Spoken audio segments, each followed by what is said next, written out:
I think that this is a good bill. I think that we constantly struggle to keep up with technology, but I don't know that government will ever catch technology. But a lot of what I started out with, I said the central issue was about ownership. And the truth is that property rights are oftentimes not an absolute, that's for sure. When you own a home, you know what, you think you own your home, but the truth is that you don't have all the rights to it because the police have police powers to come break down the door if there's illegal activity going on, and that's legal. The government has a tax interest in your home. If you don't pay your property taxes, they'll foreclose on it. So you don't have absolute rights, but yet you have a whole lot of bundle of rights in that ownership, so it's somewhere in the middle. And that goes for almost everything. And it goes for these as well. You don't have complete rights about how, with behavior or the times in which you're going to occupy your seat in a particular venue and many other of those sorts of things that we all acknowledge that's not within private property rights. You don't own that seat.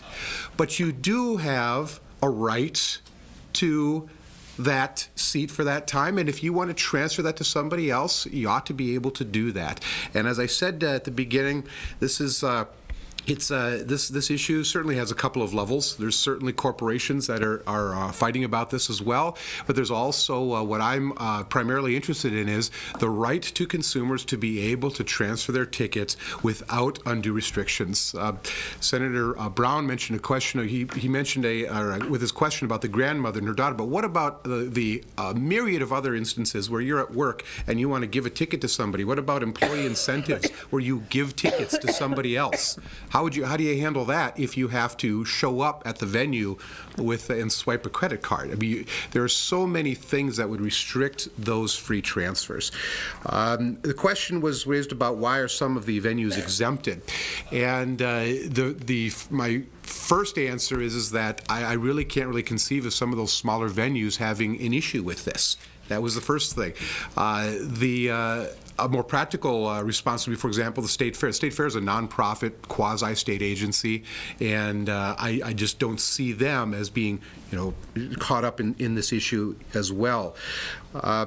So with that, members, I think that you've heard the both sides. We've allowed extensive time, and what my hope would be is that we would, again, have a week to deliberate on this, and we are the deliberative body, and then next Wednesday we would then convene to take a vote on this.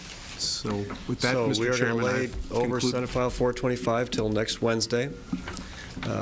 Is there any other business before the committee? Seeing none, we are adjourned.